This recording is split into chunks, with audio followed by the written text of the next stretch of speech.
இயேசு கிறிஸ்துவின் இனிய நாமத்தில் உங்களுக்கு வாழ்த்துக்களை தெரிவித்துக் கொண்டு இந்த நாளும் வேதத்திலிருந்து ஒரு நல் வார்த்தை உங்களிடம் பகிர்ந்து கொண்டு உங்களை ஊக்கப்படுத்த வந்திருப்பது உங்கள் சகோதரர் மோகன் மோசஸ். இந்த நாள் நம்ம வேத பாடத்தின் கீழாக தியானிக்க போகிற தலைப்பு என்னன்னு கேட்டிங்கன்னா, கர்த்தர் வெறுக்கும் இந்த நிக்கோலாய் மதஸ்தர் யார் என்ற தலைப்பின் கீழாக நம்ம இன்றைக்கி தியானிக்க போகிறோம். என்னோடு கூட வேதாகமத்தை எடுத்துக்கொள்ளுங்கள். வேதாகமம் இல்லாமல் இந்த காணொலியை பார்ப்பது உங்களுக்கு அதிக பெனிஃபிட்டாக இருக்காது. சரி, வாங்க நம்ம இந்த காணொலிக்குள்ளாக செல்லலாம். தம்முடைய ஊழியக்காரனாகிய யோவானுக்கு வெளிப்படுத்தின விசேஷத்தில் 1ஆம் அதிகாரத்தை நம்ம வாசிக்க போகும்போது நம்மளுக்கு தெரியும், நீ காண்கிறதை ஒரு புஸ்தகத்தில் எழுதி 7 சபைகளுக்கும் அனுப்பு என்று சொல்லி கர்த்தர் அவருக்கு ஒரு கட்டளையை பிறப்பிக்கிறத நம்மளால் வாசிக்க முடியும்.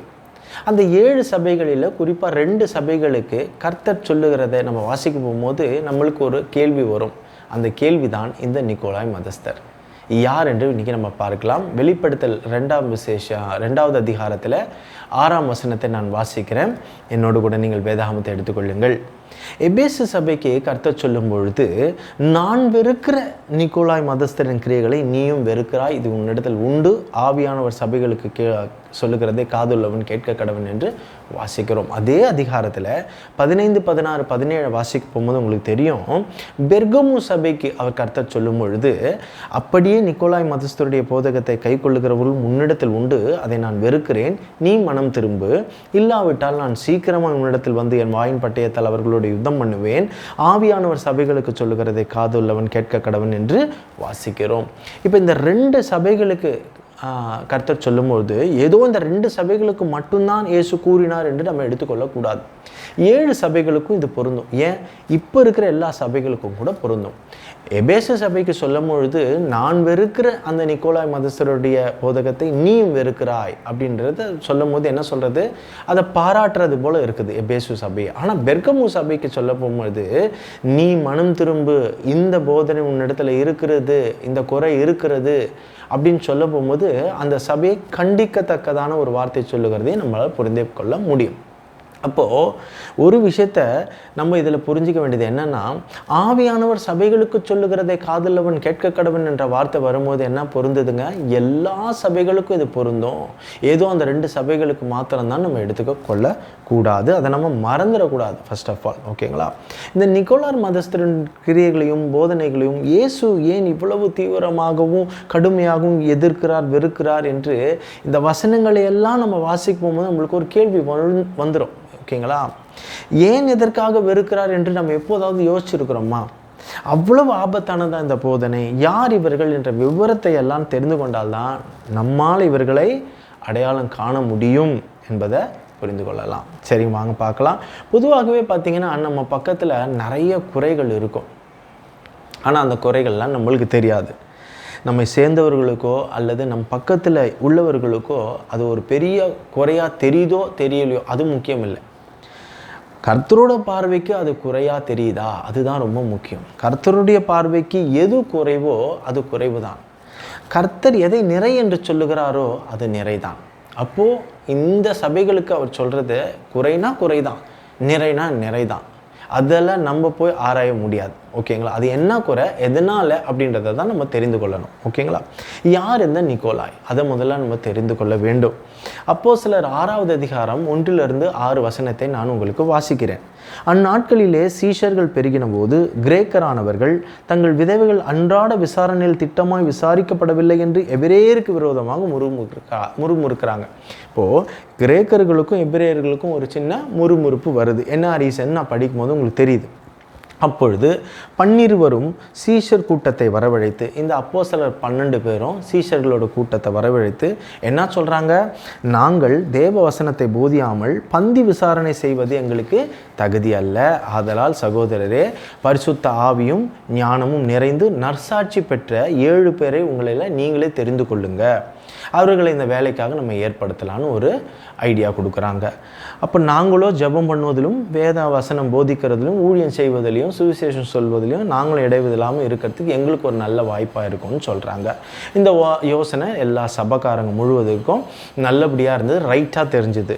அப்போது விசுவாசமும் பரிசுத்த ஆவியும் நிறைந்தவனும் ஆகிய ஸ்தேவானையும் பிலிப்பையும் பிரோகோரையும் நிக்கானோரையும் தீமோனையும் பர்மேனாவையும் யூத மார்க்கத்து மைந்தனாகிய அந்தியோகியா பட்டணத்தாகிய நிக்கோலாவையும் தெரிந்து கொண்டு அவர்கள் அப்போஸ்தலருக்கு முன்பாக நிறுத்தினார்கள். இவர்கள் ஜெபம் பண்ணி அவர்கள் மேல் கைகளை வைத்தார்கள். இந்த 7 பேரை தேர்ந்தெடுக்கிறாங்க. 7 பேரில் 7வது நபருடைய பேரை நான் வாசிக்கும் போது உங்களுக்கு தெரிந்திருக்கும், நிக்கோலா. இந்த 7 பேரில் நிக்கோலாய் மட்டும் புறஜாதியை சேர்ந்தவர் என்றும் மீதி 6 பேர் யூதர்கள் என்றும், முதலில் இந்த யூத மார்க்கத்தை தழுவிய இந்த நிக்கோலாய் பிறகு கிறிஸ்துவை ஏற்றுக்கொண்டு கிறிஸ்துவர் ஆனார் என்று சொல்லப்படுகிறது. ஆங்கிலத்தில் இந்த நிக்கோலாய் என்ன சொல்கிறாங்க, மதஸ்தரினரை நிக்கோலாய்டைன்ஸ் என்று சொல்லுகிறார்கள். நிக்கோ என்பது ஒரு கிரேக்க வார்த்தை. ஜனங்கள் மேல் ஆளுகை செய்தல் என்பது அதனுடைய பொருள். அந்த கிரேக்க வார்த்தைக்கு லைட் என்பது ஒரு பழைய ஆங்கில வார்த்தை என்று சொல்லப்படுகிறது. அதற்கான பொருள் என்னன்னு கேட்டிங்கன்னா, சாதாரண எளிய ஜனங்கள் என்று பொருள். இப்போது இந்த நிக்கோலாடைன்ஸ் என்ற அந்த முழு வார்த்தைக்கு பொருள் என்னப்படுகிறது என்றால், சாதாரண எளிய ஜனங்களை ஆளுகை செய்தல் என்ற ஒரு பொருள் படுகிறது. ஓகேங்களா? இப்போ இதிலிருந்தே உங்களுக்கு தெரியும், ஒரு டாமினேட் பண்ணுற மாதிரி ஒரு விஷயம் இதில் தென்படுறதை நம்ம புரிந்து கொள்ள முடியும். இங்கே பாருங்கள், பரிசுத்த ஆவியும் ஞானமும் நிறைந்து நற்சாட்சி பெற்ற இந்த நிக்கோலாய் தேர்ந்தெடுக்கிறது எப்படி? நல்ல முறையில் தேர்ந்தெடுத்திருக்கிறாங்க. இவருக்கு எல்லா தகுதியும் இருக்குதுன்றதை நம்ம இங்கே புரிந்து கொள்ள முடியுது. பரிசுத்த ஆவியும் ஞானமும் நிறைந்து நற்சாட்சி பெற்ற இந்த நிக்கோலாய் பின் நாட்களில் பாருங்கள், பிசாசானவனுக்கு இடம் கொடுத்து ஒரு புதிய படிப்பினையை, ஒரு புதிய டாக்டரின், ஒரு ஒரு ஒரு உபதேசங்கள் அல்லது ஒரு நவீன உபதேசத்தை இந்த மக்கள் மத்தியில் புகுத்தினதாகவும், இவரே இந்த நிக்கோலாய் மதஸ்தர்கள் தோன்றுவதற்கு காரணமானவர் என்றும் வேத வல்லுநர்களில் ஒரு சாரார் நம்புகின்றனர். அதை தான் உறுதியாக சொல்லுகிறார்கள். அதை நம்ம புரிந்து கொள்ளணும். ஓகேங்களா? பெரிய பெரிய பைபிள் ஸ்காலர்ஸ் எல்லாம் இந்த நிக்கோலாய் தான் அந்த நிக்கோலாய், இந்த நிக்கோலாய் மூலமாக தான் இந்த குரூப் ஃபார்ம் ஆச்சு அப்படின்றத சொல்கிறாங்க. இந்த படிப்பினை என்ன?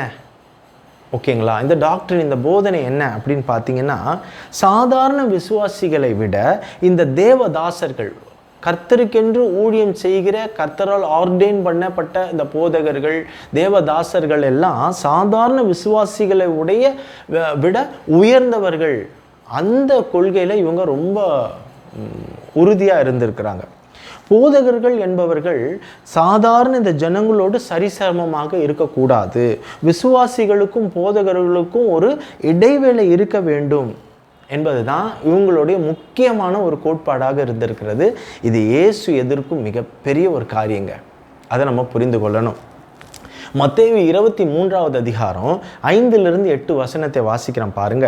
தங்கள் கிரியைகளை எல்லாம் மனுஷர் காண வேண்டும் என்று செய்கிறார்கள். தங்கள் காப்பு நாடாக்களை அகலமாக்கி, தங்கள் வஸ்திரங்களின் தொங்கல்களை பெரிதாக்கி, விருந்துகளில் முதன்மையான இடங்களையும் ஜப ஆலயங்களில் முதன்மையான ஆசனங்களையும் சந்தை வெளிகளில் வந்தனங்களையும் மனுஷரால் ரபி ரபி என்று அழைக்கப்படுவதையும் விரும்புகிறார்கள். நீங்களோ ரபி என்று அழைக்கப்படாதிருங்கள், கிறிஸ்து ஒருவரே உங்களுக்கு போதகராக இருக்கிறார், நீங்கள் எல்லோரும் சகோதரர்களாக இருக்கிறீர்கள் என்று இயேசு சொல்லுகிறதை வாசிக்க போகும்போதே தெரியும், இது இயேசு எதிர்க்கிற ஒரு காரியம், இயேசு வெறுக்கிற ஒரு காரியம். தங்களை போதகர்கள் என்று கருதி கொள்ளுகிறவர்கள், ஆர்டெயின் பண்ணப்பட்டவங்க என்ன நினைக்கிறாங்க, பெருமைக்குரியவர்கள், ஏதோ விசேஷித்த பிறவிகள், மேன்மைக்கு உரியவர்கள் என்பதை அவங்களாகவே இதை நம்ம இப்படி தான் ஃபாலோ பண்ணணுன்றதை இந்த குரூப்பு ஒரு புதிய உபதேசத்தை கொண்டு வராங்க. அந்நாட்களிலே இயேசு அதை வெறுத்திருக்கிறார். இயேசு போன பின்பு திரும்ப இதை ஒரு ரெவல்யூஷன் மாதிரி இதை ஸ்டார்ட் பண்ணுறாங்க, ஒரு புரட்சியாக. எப்படி பார்த்தீங்கன்னா, அப்போவே பரிசேரும் சதுசேரும் ஆண்டவருக்கு அறிந்து கொள்ளுகிறார். இவங்க எப்படிலாம் மக்களை உறிஞ்சி எடுக்கிறாங்க, எப்படிலாம் மக்களை பார்க்குறாங்க என்பதற்கு தான் இந்த வசனத்தை நான் வாசித்தேன். இவங்க இயேசு போன பிற்பாடு கூட இதையே ஒரு விஷயத்தை இவங்க முன்னிறுத்தி செய்யறதுக்கு ஆரம்பிச்சிருக்கிறாங்களா இருந்திருக்கிறாங்க. பொதுவாகவே பார்த்தீங்கன்னா, போதகர்கள் என்பவர்கள் கனமான ஊழியத்தை செய்கிறவர்கள் தான், அதில் எந்த டவுட்டும் இல்லை. அவர்களுக்கு நம்மை விட பாடுகள், ஆவிக்குரிய யுத்தங்கள் இதெல்லாம் அதிகம்தான். அவர்களுக்கு உண்டான மரியாதையை நிச்சயமாக நம்ம கொடுக்க வேண்டியதும் உண்மைதான். அதே சமயத்தில் அவர்களுக்கு விரோதமாக பேசுவதை கர்த்தர் நிச்சயமாக வெறுக்கிறார் என்பதை நீங்கள் மறந்துடக்கூடாது. அதை நம்ம மைண்டில் எப்பயும் வச்சிருக்கணும். ஆனாலும் அவர்களும் நம்மை போல ஒரு சாதாரண மனிதர்கள் தான். ஏதோ அவர்கள் ஒரு விசேஷ பிறவிகள் என்று நம்ம நினைச்சிடக்கூடாது. அவர்கள் அப்படிப்பட்டவர்களும் அல்ல. அவர்களுக்கும் பலவீனங்கள் இருக்கிறது, அவர்களும் தவறுகிற ஒரு ஸ்தானங்கள் இருக்கிறது, அவர்களும் 100க்கு 100 பரிசுத்தவான்கள் கிடையாது. ஓகேங்களா? அப்போ அவர்களும் யாருங்க? ஒரு விசுவாசிகள் தான். அவர்களும் ஆடுகள் தான், நம்மை போல ஒரு ஆடுகள் தான். எனவே போதகர்கள் என்பதால் அவர்களுக்கு எந்த விதிவிலக்கும் அல்ல. அவர்களும் ஜெபிக்க வேண்டும், அவர்களும் வேதம் வாசிக்க வேண்டும், அவர்களும் நம்மை போல உபவாசிக்க வேண்டும், அவர்களும் பரிசுத்தமாய் வாழ வேண்டும். ஏதோ போதகர்கள் என்பதால் அவங்களுக்கு எந்த ஒரு தனி ஒரு இதுவும் கிடையாது. ஓகேங்களா? அதை நம்ம மைண்டில் வச்சுக்கணும். அதே சமயத்தில் அவர்களும் நம்மளை போல ஒரு சாதாரண ஒரு மனுஷன்தான்ப்பா அப்படின்னு நினச்சிக்கிட்டு அவங்களுக்கு கொடுக்க வேண்டிய தக்க மரியாதை ஒரு மதிப்பெல்லாம் கொடுக்காம, நீனா சொல்கிறது போதகர்னா நீனா சொல்கிறது நான் என்ன கேட்கறதுன்ற வாழ்க்கை நம்ம வாழக்கூடாது. இதை கர்த்தர் வெறுக்கிறார். அவர்களை அந்த ஸ்தானத்தில் கொண்டு ஆர்டைன் பண்ணது கர்த்தர். அவர்களுக்கு கொடுக்க வேண்டிய மரியாதை கனத்தை நம்ம கொடுக்கணும். அவர்களை அதனால தான் கர்த்தர் உயர்த்தி வைத்திருக்கிறார். அது ஒரு கனமான ஊழியம். அதை நம்ம புரிந்து கொள்ள வேண்டும். அதே சமயத்தில் நடுநடுங்கி அவர்களுக்கு எப்படி நம்ம பயந்து சாக வேண்டும் என்ற அவசியம் எல்லாம் கிடையாது. அதை நம்ம புரிந்து கொள்ள வேண்டும். அதை விசுவாசிகள் புரிந்து கொண்டாலும் சரி, போதகர்களுக்கும் அது தெரிய வேண்டும். ஓகேங்களா? விசுவாசிகள்லாம் இடையே தான் நிற்கணும், நான் அப்படி கிடையாது, நான் ஒரு பெரிய போதகர் அப்படின்ற நினைப்பெல்லாமும் போதகர்களுக்கு இருக்கக்கூடாது. ஆனாலும் அவங்களுக்கு கொடுக்க வேண்டிய மரியாதை கனம் இதெல்லாம் நம்ம கொடுத்து தான் ஆகணும். எபிரேயர் 13வது அதிகாரம் 17வது வசனத்தை வாசிக்கிறேன் பாருங்க. உங்களை நடத்துகிறவர்கள் உங்கள் ஆத்துமாக்களுக்காக உத்தரவாதம் பண்ணுகிறவர்களாய் விழித்திருக்கிறவர்களானபடியால் அவர்கள் துக்கத்தோடு அல்ல சந்தோஷத்தோடு அதை செய்யும்படிக்கு அவர்களுக்கு கீழ்ப்படிந்து அடங்குங்கள் என்று வேதம் செய்கிறது. இப்போ பாருங்க, அவர்கள் துக்கத்தோடே அப்படி செய்தால் அது உங்களுக்கு பிரயோஜனமாக இருக்க மாட்டாதே. போதகர்களுக்கு நீங்கள் எப்படி இருக்கணுங்க? அடங்கி இருங்க. ஏன்னா உங்களை குறித்ததான இந்த ஆடுகளை குறித்ததான கணக்கும் அவங்க தான் போய் கொடுக்க போகிறாங்க என்பதை புரிந்து கொள்ளணும். அதே சமயத்தில் கணக்கு கொடுக்க போகிறவங்க போய் கணக்கு கொடுத்துக்கிட்டோம், அவங்கள குறித்தும் அவங்க கணக்கு கொடுத்துக்கிட்டோம். ஓகேங்களா? அதையும் நீங்கள் மறந்துடக்கூடாது. ஓகேங்களா? அடிமைகளாக ஒரு விசுவாசிகளை நடத்தக்கூடாது, மதிப்பு இல்லாமல் ஒரு விசுவாசிகளை நடத்தக்கூடாது ஒரு போதகரும் கூட. அதை போதகர்களும் புரிந்து கொள்ள வேண்டும். ஆனால் அந்த போதகர்களுக்கு நம்ம எப்படி என்னங்க பண்ணணும்? கணம் பொருந்தினவர்கள் நம்ம பார்க்கணும், மதிப்பு கொடுக்கணும், எல்லாம் உண்மை. அதையும் நம்ம புரிந்து கொள்ளணும். சரி, அப்போ இயேசு விரும்புகிற காரியம் என்ன? அதை நம்ம புரிந்து கொள்ள வேண்டும். பிரசங்கிக்கும் போது, அதாவது ஒரு போதகர் பிரசங்கிக்கும் போது சத்தியத்தை சத்தியமாக சொல்லும் ஒரு பிரசங்கியாராக இருக்க வேண்டும். சபையில் கர்த்தருக்கு அடுத்த காரியத்தில் பார்த்தீங்கன்னா பக்தி வைராக்கியமான ஒரு போதகராக இருக்க வேண்டும். அதே மற்ற நேரங்களில் பார்த்தீங்கன்னா இயேசுவுக்குள் ஒரு நல்ல சகோதரனாக, இயேசு கிறிஸ்துவுக்குள்ள ஒரு நல்ல சகோதரனாக இருக்கணும், ஒரு நல்ல புருஷனாக இருக்கணும், ஒரு நல்ல தகப்பனாக இருக்கணும், ஒரு நல்ல நண்பனாக இருக்க வேண்டும் மற்ற விசுவாசிகளுக்கு கூட. அதை நாம் நிச்சயமாக புரிந்து கொள்ள வேண்டுங்க. அதை தான் இயேசு விரும்புகிறார். மற்ற இடங்களில் ஒரு போதகர் எப்படி இருக்கிறோமோ அதை தவிர்த்து மற்ற இடங்களிலும் எப்படி இருக்கணும், இதை இயேசு விரும்புகிறார். நானும் ஒரு கல்யாணத்துக்கு போயிருந்தேங்க. ஃபார் எக்ஸாம்பிள், இதை சொல்லும் போது எனக்கு ஞாபகம் வருது பாருங்களேன். ஒரு சில ஆண்டுகள், ஒரு 6-7 ஆண்டு மேலே கூட இருக்கலாம், அந்த மாதிரி ஒரு கல்யாணத்துக்கு நான் ஒரு கிறிஸ்துவ கல்யாணத்துக்கு போயிருக்கிறேன். திருமணம் நடைபெற்று முடிஞ்சிருச்சு.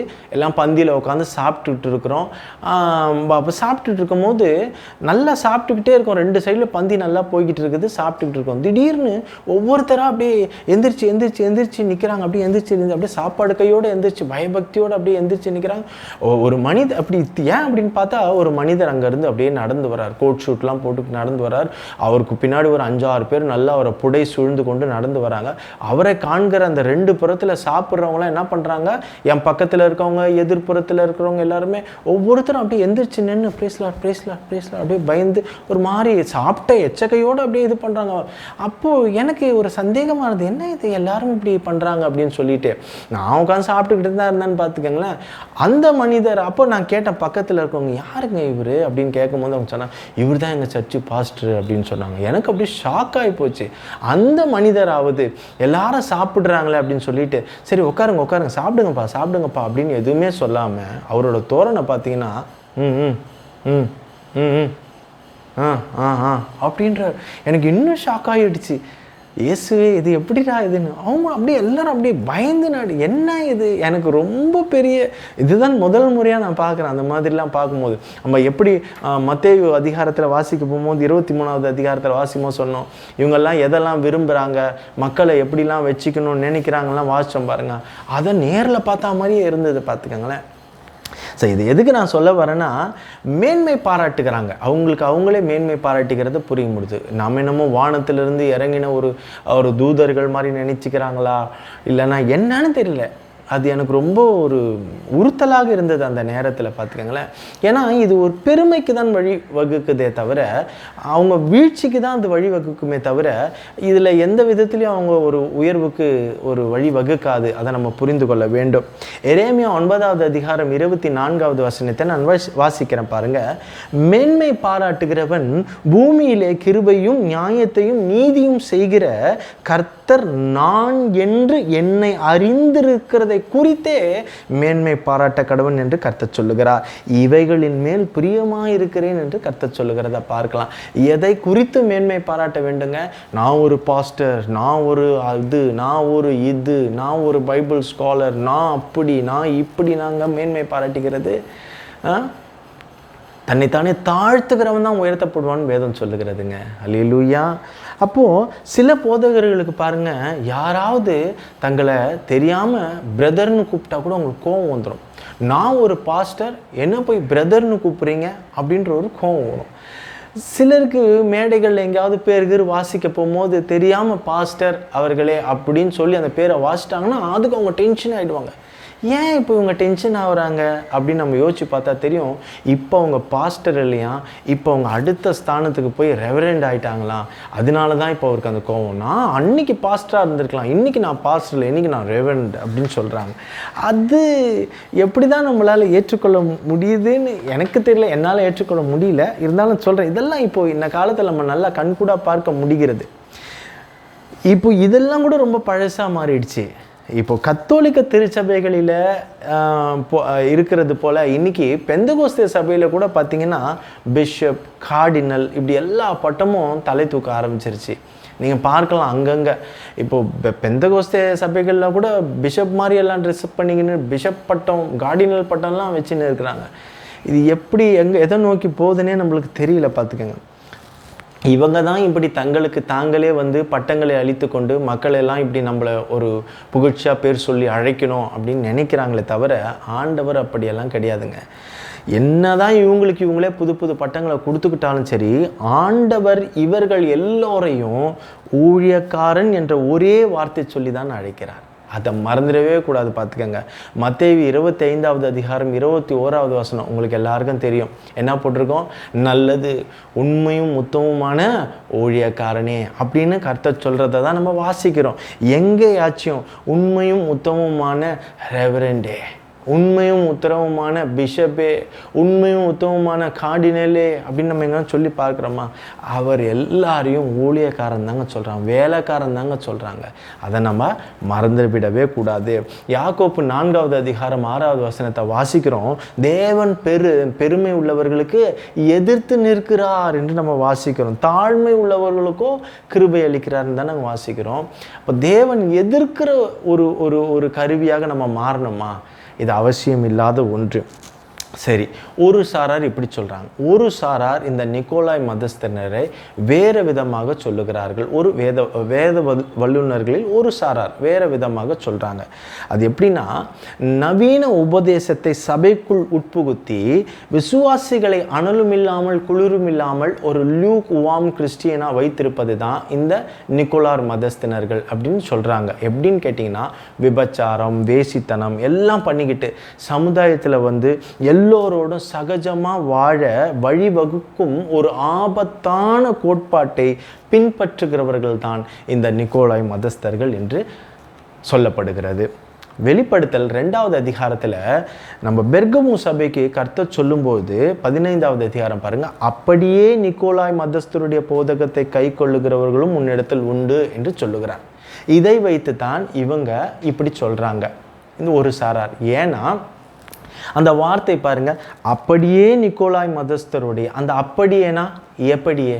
அதுக்கு நம்ம என்ன பண்ணணும்? 14வது அதிகாரம் வாசிக்கணும் இல்லைங்களா? அந்த அப்படியேன்ற வார்த்தை ஆங்கிலத்தில் என்ன வருது?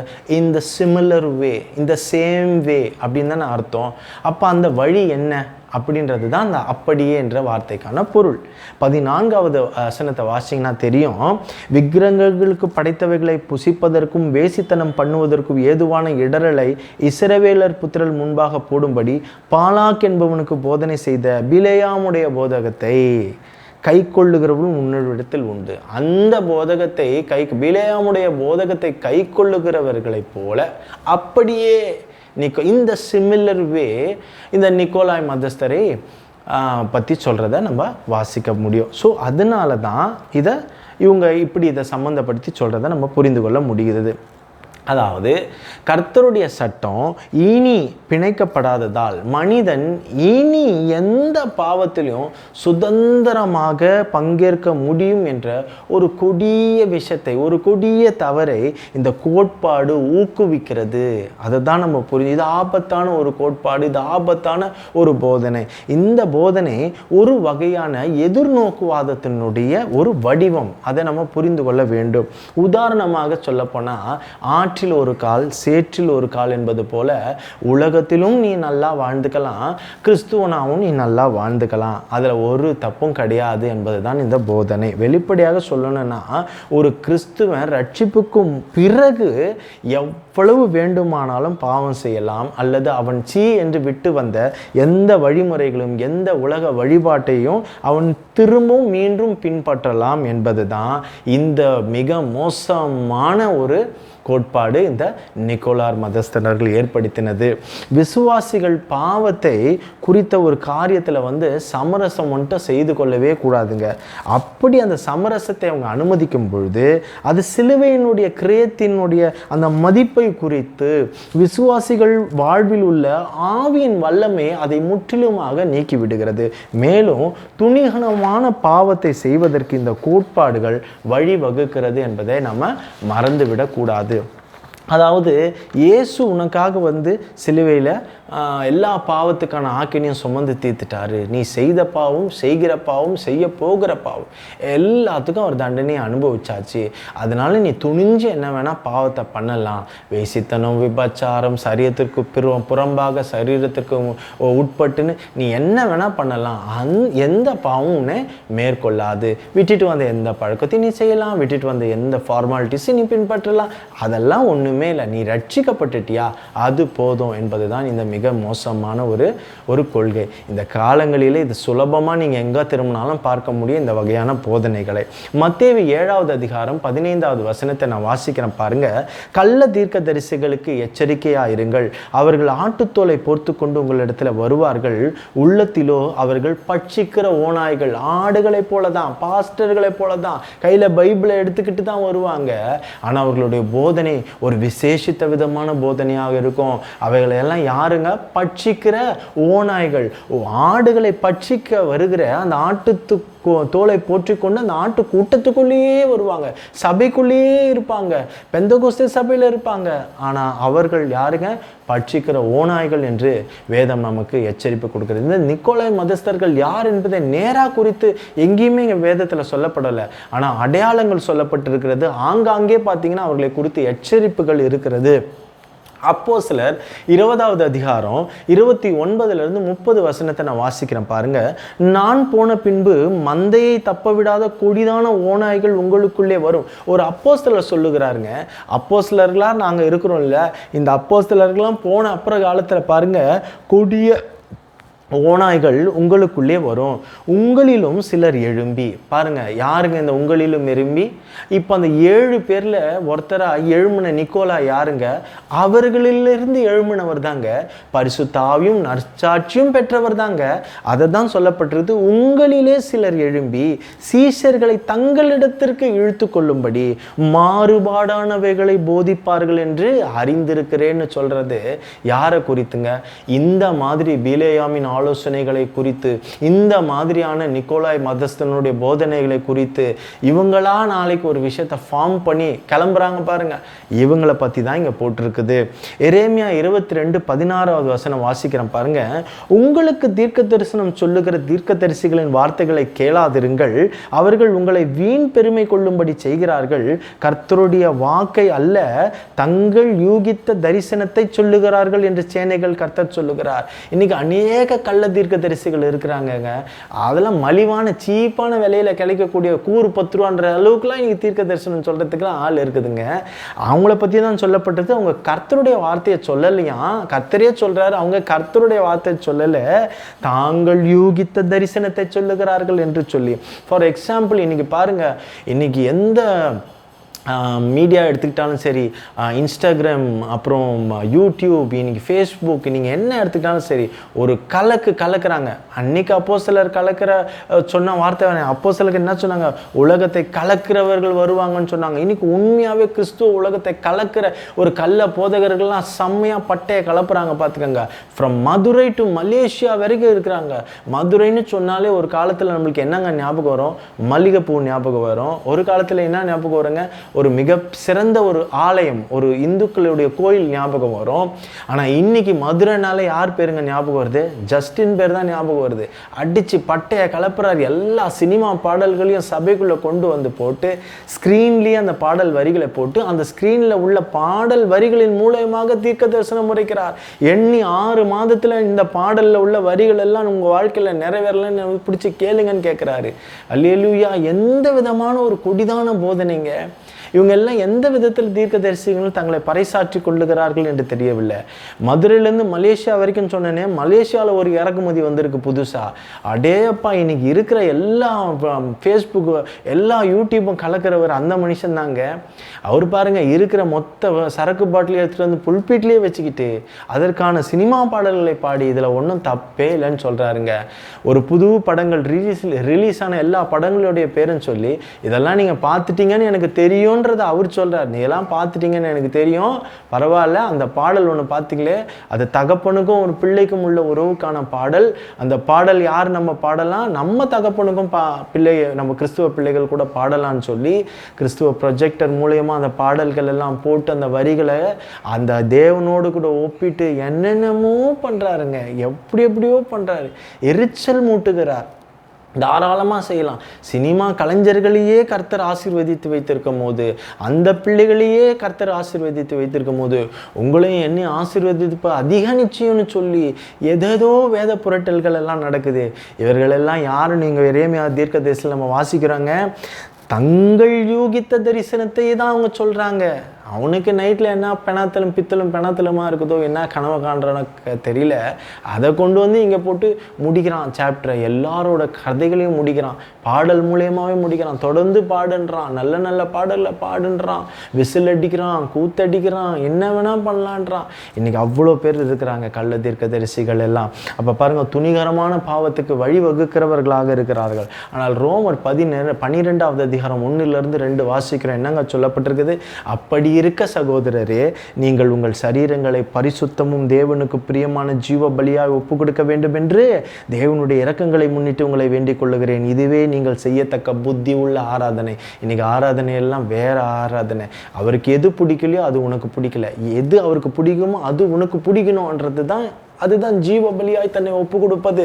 உனக்கு பிடிக்காம இருக்கலாம் பல காரியம், அது அவருக்கு பிடிக்குதா, அப்ப நீ அதை செய்து தான் ஆகணும். ஆப்வியஸ்லி அதுதான் புத்தி உள்ள ஆராதனை என்று வேதம் சொல்லுகிறது. அங்க நிக்கோலார் மதஸ்தரை பத்தி சொல்லும் போது என்ன பட்டிருக்கு? எபேசிய சபை எதனால பாராட்டினாருங்க? நான் வெறுக்கிறத நீ வெறுக்கிற பத்தியா, அதனாலதான் அப்படின்னு சொல்லும் போது என்னது? அங்க பாராட்டுகிறதை தெரிந்து கொள்ள முடியும். ஜீவ பலியாய் அப்படி ஒப்பு கொடுக்க வேண்டும் என்று நம்ம புரிந்து கொள்ள வேண்டும். இப்பிரபஞ்சத்திற்குரிய ஒத்த வேஷம் தெரியாமல் இன்னைக்கு இருக்கிறவங்க எல்லாம் பிரபஞ்சத்திற்குரிய ஒத்த வேஷம் தரித்தவர்களாக தான் இருக்கிறாங்க. அதையே நியாயப்படுத்தி வீடியோ போடுறாங்க. அது மிகவும் தப்பு. அதை புரிஞ்சு கொள்ள வேண்டும். இந்த மாதிரியான ஆபத்தான போதனைகள் எல்லாம் நம்மை பின்மாற்றத்துக்குள்ள அழைத்து சென்று நரகத்துக்கு கொண்டு சேர்க்கும் என்பதை நம்ம மறந்துடவே கூடாதுங்க. இவர்கள் ஒரு வித்தியாசமான போதனைக்கு உட்பட்டவர்கள். இவங்க பிரசங்கிக்கிறதே பாருங்களேன், ஒரு வித்தியாசமான போதனை, ஒரு வித்தியாசமான அணுகுமுறையை கொண்டவர்கள், வித்தியாசமான காரியங்களை எண்ணி கூட நம்ம பார்க்க முடியாது. இதெல்லாம் கூட பண்ண முடியுமான்ற அளவுக்கு விசேஷித்த விதமான நவீன, ஒரு வித்தியாசமான, விசித்திரமான, ஒரு கேவலமான ஒரு காரியத்தெல்லாம் சபைக்குள்ள புகுத்த நினைப்பவர்கள் இவர்களெல்லாம். ஒருவேளை இவர்களுடைய கள்ள உபதேசங்கள் பார்ப்பதற்கோ கேட்பதற்கோ உங்களுக்கு ஒரு வித்தியாசமாக தோன்றினால், கர்த்தருடைய வார்த்தைக்கு இது முரண்பட்டதாக இருக்குதே அப்படின்னு நீங்கள் நினைச்சிங்கன்னா, அது உங்களுக்கு மனசுக்கு பட்டுதுன்னா, அதை நீங்கள் நிச்சயமாகவே என்ன பண்ணணும்னு வேதம் சொல்லுது, வெறுக்க வேண்டும். நான் வெறுத்ததை நீ வெறுக்க வேண்டும் என்பது போல இந்த மாதிரியான விஷயத்தை நீங்கள் பார்க்குறீங்கன்னா, கேட்குறீங்கன்னா, அப்போ கர்த்தர் இதை வெறுக்கிறான்னு தெரிஞ்ச நீங்களும் இதை என்ன பண்ணணுங்க, வெறுக்க வேண்டும். இதை நீங்கள் என்ன பண்ணக்கூடாதுங்க.